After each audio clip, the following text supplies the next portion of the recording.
پاکستان اور امریکہ کی دوستی ایک ایسی داستان ہے جس کا آغاز تو بہت گرم جوشی سے ہوا، مگر یہ طویل رفاقت، دھوکے، غلط بیانیوں اور عدم اعتماد سے بھی عبارت ہے۔ اس کہانی میں سیٹو، سینٹو، بڈبیر، شمسی ایئر بیس، ڈرون حملے اور ریمنڈ ڈیوس اور پھر سب سے بڑھ کر ایبٹ آباد میں خفیہ امریکی آپریشن تک کئی نازک موڑ آئے، مگر یہ رشتہ قائم رہا۔ پاکستان کی عوام امریکی دوستی کو ناپسندیدگی سے دیکھتی رہی، مگر ہر حکومت امریکہ سے دوستی کا دم بھرتی چلی آئی ہے۔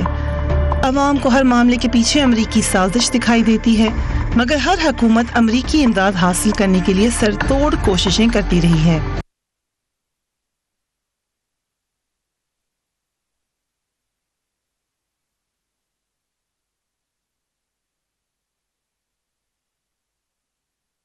سے اس تاریخ کا آغاز ہوتا ہے۔ وزیر اعظم لیاقت علی خان نے روس کے بجائے امریکہ کے دورے کو ترجیح دی۔ اس بات پر آج تک بحث جاری ہے کہ لیاقت علی خان نے روس کی دعوت ٹھکرا کر پہلے امریکہ کا دورہ کیوں کیا۔ 3 مئی 1950 میں وزیر اعظم لیاقت علی خان نے امریکہ کا دورہ کیا۔ Ali Khan and his wife, the Begum Shaiba, are greeted by President Truman, Mrs. Truman and daughter Margaret. ہمارے پاس آپشن تھی کہ ہم رشیا کے ساتھ تعلقات استوار کریں، یا اس وقت سوویت یونین ہوتی تھی، یا امریکہ کے ساتھ کریں۔ واضح 2 بلاک نظر آتے تھے سیکنڈ ورلڈ وار کے بعد، لیکن ہمارے جو پہلے حکمران تھے لیاقت علی خان، انہوں نے فیصلہ کیا، اور وہ ان کے پاس دونوں طرف سے انویٹیشنز موجود تھیں، لیکن وہ امریکہ گئے، اور پھر امریکہ میں ان کا بڑا استقبال ہوا، اور پھر اس کے بعد امریکہ کے ساتھ تعلقات جو ہیں ہمارے بہتر ہونے شروع ہوئے۔ اور ایوب خان کے دور سے پہلے ہی ہمیں امریکہ سے ایڈ آنی شروع ہو گئی۔ اس میں بہت سارا اس زمانے میں راشن وغیرہ کا مسئلہ ہوتا تھا، قلت ہوتی تھی، ہمیں گندم اور اس طرح کی چیزیں جو اور کسی ملک سے نہیں آتی تھیں امریکہ دیتا تھا۔ تو جیسے جیسے پاکستان کے کچھ غذائی معاملات اور دوسرے معاملات حل ہوتے گئے تو کچھ بہتری آئی، لیکن اس سے پہلے امریکہ سے یہ کافی آتی تھی ایڈ۔ تو ان حالات میں ہماری ایک سمت، ایک رستہ متعین ہوا، اور اسی دوران میں انڈیا سوویت یونین کے قریب ہو گیا۔ اب جب یہ صورتحال تھی تو میرا خیال ہے کہ جو آپ کا رستہ تھا وہ تو اس زمانے میں متعین ہو گیا، اب صرف ڈپینڈ یہ کرتا تھا کہ کون اس رستے کو لے کے آگے بڑھتا ہے، اس پہ زیادہ کون کرتا ہے۔ پاکستان اور امریکہ کے تعلقات میں بہت سارے معاملات خفیہ دستاویزات سے ملتے ہیں۔ ایک ایسی ہی خفیہ دستاویز میں کراچی میں امریکی سفیر کا امریکی وزیر خارجہ کے نام ایک تار شامل ہے، جو 7 ستمبر 1951 کو شام بھیجا گیا۔ اس روز پاکستان کے شدید بیمار وزیر خزانہ غلام محمد نے امریکی سفیر سے ملاقات کی تھی۔ اس خفیہ پیغام کا آخری حصہ قابل غور ہے۔ وزیر خزانہ غلام محمد کہتے ہیں کہ وہ پاکستان کی تعمیر اور مسلم دنیا کو کمیونزم کے خلاف منظم کرنے کا نصب العین پورا کیے بغیر مرنے کا کوئی ارادہ نہیں رکھتے۔ غلام محمد دسمبر میں امریکہ کا دورہ کریں گے اور اس موقع پر آپ سے ملنا چاہیں گے۔ اس وقت امریکہ دنیا میں سرمایہ دارانہ نظام کا نمبردار تھا، جبکہ روس کمیونزم کا پرچار کر رہا تھا۔ امریکہ دنیا میں کمیونزم کے فروغ کو روکنے کی سر توڑ کوششیں کر رہا تھا۔ سرد جنگ زوروں پر تھی۔ پاکستان میں بھی کمیونسٹ پارٹی کے خلاف کارروائیوں کا آغاز ہو چکا تھا۔ فروری 1951 میں آرمی کے میجر جنرل اکبر خان کے گھر پر ایک محفل میں مشہور شاعر فیض احمد فیض، سجاد ظہیر اور کیپٹن ظفر اللہ پوشنی بھی موجود تھے۔ اس محفل میں یہ خیال پیش کیا گیا کہ ملک میں ایک فوجی انقلاب کے ذریعے ملکی قیادت کو گرفتار کر کے اقتدار پر قبضہ کیا جائے، جس کے بعد ملک میں عام انتخابات منعقد کروائے جائیں جن میں کمیونسٹ پارٹی کو بھی حصہ لینے کی اجازت ہو۔ حکومت کو اس معاملے کی خبر پہنچ گئی اور اس محفل میں شریک تمام افراد گرفتار کر لیے گئے اور ان پر مقدمہ چلایا گیا۔ یہ مقدمہ راولپنڈی سازش کیس کے نام سے مشہور ہوا۔ بعض حلقوں کے مطابق یہ منصوبہ صرف خیالی تھا، لیکن امریکی توجہ کی خاطر کمیونزم کا خوف پیدا کیا گیا۔ پاکستان امریکہ سے معاشی اور فوجی امداد حاصل کرنا چاہتا تھا تاکہ بھارت کے خلاف دفاع کو مضبوط کیا جائے۔ اس محفل میں شریک کیپٹن ظفر اللہ پوشنی کے مطابق یہ کوئی سازش نہیں تھی۔ فیض احمد فیض اور سجاد ظہیر اس غیر جمہوری عمل کے حق میں ہی نہیں تھے، اور انہوں نے جنرل اکبر خان کے پیش کردہ منصوبے کو ناقابل عمل سمجھ کر رد کر دیا تھا۔ فروری 1951 میں ان کے گھر پہ ایک میٹنگ ہوئی جس میں فوجی افسروں کے علاوہ